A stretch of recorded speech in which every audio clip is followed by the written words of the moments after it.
नमस्कार मित्रमैत्रिणींनो, स्वागत आहे तुमचं आपल्या महासरकारी नोकरी या यूट्यूब चॅनलमध्ये।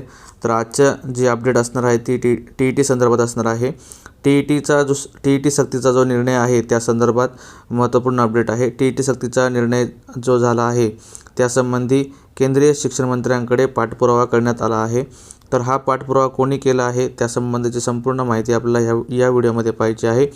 त्याचबरोबर टी संबंधीची दुसरी अपडेट आहे ती म्हणजे आश्रमशाळा शिक्षकांना टी परीक्षा कायम केली आहे त्यासंबंधीचा महाराष्ट्र शासनाचा जो GR आहे आदिवासी विकास विभागाचा त्यासंबंधी सुद्धा आपल्याला माहिती याच व्हिडिओमध्ये पाहिजे आहे। दोन्ही अपडेट ज्या असणार आहेत त्या टी संदर्भात असणार आहेत। तर ही अपडेट पाहण्यापूर्वी जर आपण आपल्या या चॅनलवर नवीन असाल तर चॅनलला सबस्क्राईब करा। तर आता आपण ही टी संदर्भाची अपडेट पाहू। तर तुम्ही या दोन्ही अपडेट्स पाहू शकता। टी सक्तीचा चेंडू केंद्रीय शिक्षण मंत्र्याकडे आणि त्यासोबत दुसरी अपडेट जी आहे ती म्हणजे आश्रमशाळा शिक्षकांचीही सुटका नाही, टी परीक्षा कायम। तर सुरुवातीला आपण आश्रमशाळेची माहिती पाहू। आश्रमशाळेमध्ये काय निर्णय घेण्यात आला आहे। आश्रमशाळा शिक्षकांचीही सुटका नाही, टी कायम। सर्वोच्च न्यायालयाच्या निर्णयानंतर स्थानिक स्वराज्य संस्थांमधील शिक्षकांसाठी शिक्षक पात्रता परीक्षा टी अनिवार्य करण्यात आली आहे। त्याच पार्श्वभूमीवर आता राज्यातील आदिवासी विकास विभागाच्या अनुदानित आश्रमशाळेतील शिक्षकांनाही आगामी 2 वर्षात टी परीक्षा उत्तीर्ण होणे बंधनकारक करण्यात आले आहे। शासनाच्या या निर्णयामुळे जिल्ह्यातील अनेक शिक्षकांवर परिणाम होणार असून अपात्र ठरणाऱ्या शिक्षकांच्या नोकऱ्या धोक्यात येण्याची शक्यता आहे। तर आपल्या सर्वांना माहिती आहे की सर्वोच्च न्यायालयाचा जो काही निर्णय झाला आहे त्यानुसार शिक्षकांना टी परीक्षा पास होणं गरजेचं आहे। आता त्यासंबंधीचा जो GR आहे तो आता महाराष्ट्र शासनाने काढला आहे। महाराष्ट्र शासनाच्या आदिवासी विकास विभागाच्या अंतर्गत हा GR काढण्यात आला आहे आणि त्यामध्ये सांगितलं आहे की जो काही आश्रमशाळेतले शिक्षक आहेत त्यांना 2 वर्षामध्ये टी उत्तीर्ण व्हायची आहे आणि संबंधित शिक्षकांनी जर टी उत्तीर्ण नाही झाले तर त्यांना त्यांच्या सेवेतून काढलं जाईल अशा संदर्भाची माहिती देण्यात आली आहे त्या GRमध्ये। तर ही आश्रमशाळेतील शिक्षकांसाठी हा जो GR आहे तो आदिवासी विकास विभागाने काढला आहे। तर दुसरी अपडेट तुम्ही पाहू शकता। टी सक्तीचा चेंडू केंद्रीय शिक्षण मंत्र्याकडे, शैक्षणिक महासंघाचे केंद्रीय शिक्षण मंत्र्यांना साकडे। तर यामध्ये काय सांगितलं आहे पहा। देशातील 12 लाख शिक्षकांच्या सेवा ज्येष्ठता आणि पदोन्नतीवर टीच्या सक्तीमुळे गदा येण्याची शक्यता आहे। त्यामुळे सर्वोच्च न्यायालयाच्या निर्णयाच्या अनुषंगाने केंद्र सरकारने आवश्यक ती कार्यवाही करावी अशी अपेक्षा राष्ट्रीय शैक्षणिक महासंघाने केली आहे। तर राष्ट्रीय शैक्षणिक महासंघाने ही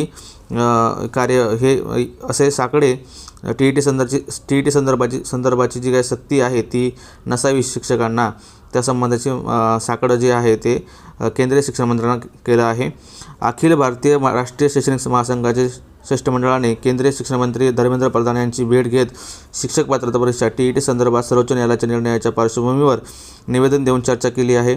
शिष्टमंडळाने नियुक्ती दिनांकाची पर्वा न करता सर्व सेवारत शिक्षकांना टी सक्तीची अट लागू केल्याबद्दल चिंता व्यक्त केली आहे। म्हणजे जे काही सेवेमध्ये शिक्षक आहेत त्यांनासुद्धा टीची अट दिल्यामुळे त्यांनी चिंता व्यक्त केली आहे आणि आपले शिक्षण मंत्री जे आहे केंद्रीय शिक्षण मंत्री धर्मेंद्र प्रधान यांचीसुद्धा यांनी भेट घेतलेली आहे। हा निर्णय जर पूर्वलक्षी प्रभावाने अंमलात आणला गेला तर देशातील 12 लाख शिक्षकांच्या सेवा सुरक्षिततेवर, ज्येष्ठतेवर, पदोन्नतीवर प्रतिकूल परिणाम होण्याची शक्यता असल्याचे त्यांनी सांगितले। प्रतिनिधी मंडळाने शिक्षण मंत्र्याचे लक्ष वेधत राष्ट्रीय अध्यापक शिक्षण परिषदेच्या 23 ऑगस्ट 2010च्या अधिसूचनेत नमूद केले आहे की 1ली ते 8वीपर्यंतच्या शिक्षकांसाठी किमान पात्रता ही अधिसूचना लागू झाल्याच्या दिनांकापासून प्रभावी राहील। म्हणजे जी काही अधिसूचना काढली होती राष्ट्रीय अध्यापक शिक्षण परिषदेने 13 ऑगस्ट 2010ची, त्यामध्ये मेन्शन केलं होतं की जे 1ली ते 8वीचे शिक्षक आहेत त्यांना ही टी परीक्षा ही बंधनकारक नसणार आहे, तरीसुद्धा आता ही बंधनकारक करण्यात आली आहे। तर पुढे काय सांगितलं ते पहा। त्यापूर्वी नियुक्त शिक्षकांनाही टीमधून सूट देण्यात आली आहे। त्या काळात अस्तित्वात असलेल्या वैध शैक्षणिक व व्यावसायिक पात्रतेच्या आधारे नियुक्त होऊन अनेक वर्ष सेवा देणाऱ्या अनुभवी शिक्षकांवर निर्णय पूर्वलक्षी स्वरूपात लागू करणे न्याय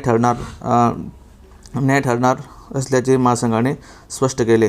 म्हणजे जे जुने शिक्षक आहेत ज्यांची सेवा झालेली आहे भरपूर वर्ष, अशा शिक्षकांना टीमधून सूट देण्यात यावी अशा पद्धतीची जी काही मागणी आहे आपले केंद्रीय शिक्षण मंत्री धर्मेंद्र प्रधान यांना शैक्षणिक महासंघाने केली आहे। ही महत्त्वपूर्ण अपडेट आहे टी संदर्भात। 2 अपडेट होते, आश्रमशाळेविषयी आणि टीच्या सक्तीच्या संबंधी।